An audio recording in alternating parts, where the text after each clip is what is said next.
De cette édition, nous allons parler du budget programme qui invite à plus de performances dans l'exercice budgétaire. Cette réforme responsabilise les ministres dans leurs dépenses avec obligation de résultat. Les éclairages des spécialistes sur cet outil de gouvernance qui apporte des innovations dans l'exercice budgétaire avec ce document signé Aram Dawa. Le budget programme rompt avec une logique de budgétisation qui a aujourd'hui atteint ses limites. Avant, on avait un budget de moyens. Chaque département ministériel bénéficiait d'une dotation et cette dotation était répartie au sein des services. Alors que cette fois-ci, avec le budget programme, la répartition des crédits a tenu compte des politiques publiques. Dites désormais quels résultats vous visez et l'on vous alloue les ressources en conséquence. Ainsi pourrait se résumer le budget programme qui fait prévaloir les résultats. Le Sénégal a la chance d'avoir une stratégie nationale, un PSE, un plan d'action prioritaire. Et comment le PSE est exécuté si ce n'est avec les moyens du Sénégal? Maintenant, l'idée c'est de mettre en cohérence l'exécution budgétaire avec les objectifs qui sont sur la stratégie nationale. C'est-à-dire qu'un ministère maintenant doit dire qu'est-ce qu'il doit produire comme résultat. Ce qu'ils doivent produire comme résultat, les ministères l'ont déjà tous couché sur papier. Des programmes budgétaires précis pour plus d'efficience et de performance. J'ai ici la liste des programmes, je prends juste un exemple. Je suis ministère de l'Intérieur, alors je définis mes programmes. Mes programmes, c'est la sécurité publique, c'est la sécurité civile, c'est l'administration territoriale, ce sont les processus électoraux et ce sont les fonds de lutte contre les incendies. Donc, des programmes très précis. Le ministère de l'Intérieur va aller négocier sur les moyens globaux dont dispose l'État, une part pour atteindre des objectifs qu'il va assigner à chacun de ces programmes-là. C'est conscient de l'enjeu que les ministères se sont prêtés à cet exercice pour lequel ils ont été formés.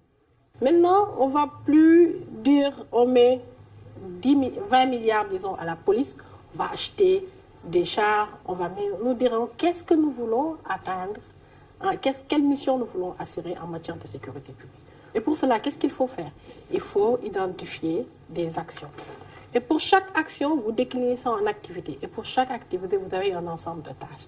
Dans cette nouvelle logique de résultats, le ministre des Finances a dû procéder à un transfert de responsabilité aux ministres sectoriels. Ils deviennent, avec le budget programme, des ordonnateurs principaux de crédit. Le ministre des Finances ne peut plus être, maintenant, responsable des dépenses de tout le monde. Il peut être ordonnateur principal des recettes, parce qu'il reste le responsable de la collecte efficace des recettes. Mais chaque ministre, chaque président d'institution devient ordonnateur principal des dépenses de son ministère ou de son institution. Là, au moins, on peut mesurer l'atteinte des objectifs des politiques publiques. Ici, lorsqu'on vous donne des dotations, non seulement vous vous engagez, mais en fin de gestion, vous devez produire ce qu'on appelle le rapport annuel de performance. Le rapport annuel de performance présenté en fin d'exercice promet de donner au marathon budgétaire une toute nouvelle allure. Le rapport annuel de performance renseignera les députés sur l'atteinte ou non des objectifs. Et donc, nous allons pister, ce n'est plus un débat aérien, oui, vous avez bien travaillé, vous n'avez pas bien travaillé. Non, c'est des indicateurs que les ministères ont eux-mêmes définis. Pour mesurer l'atteinte de leurs résultats, nous, on va se focaliser sur ces indicateurs pour apprécier la qualité du travail fourni par un ministère. Les innovations consacrent aussi l'entrée en jeu de nouveaux acteurs, des responsables de programme. Ces responsables de programme, ce sont des agents de l'administration. Forcément. Un responsable de dans un ministère de l'Intérieur, les responsables de programme, c'est forcément les hauts fonctionnaires qui sont des experts métiers du domaine. Le DAGE, au même titre que les autres, est responsable de programme. Mais au même moment, le DAGE a la charge dans cette réforme d'être le bras technique, d'appuyer les autres à vraiment aller vers la gestion de leur programme.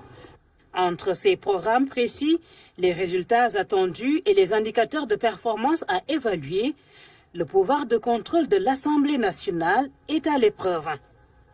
Et c'est là où il y a une réforme importante que l'Assemblée nationale a eu à opérer sous la directive du président Moussa Fagnas, c'est qu'aujourd'hui, nous avons assigné à toutes les commissions permanentes des obligations d'exercer des auditions, des contrôles sur un temps bien déterminé de l'année avec une obligation de faire des rapports de contrôle sur chaque programme budgétaire. Le Sénégal se prépare depuis des années à l'entrée en vigueur de cette réforme. Elle découle d'une directive de l'UEMOA de 2009. Maintenant que le basculement est effectif, rendez-vous en fin d'exercice pour évaluer l'expérience. Voilà, c'était le grand format économie sur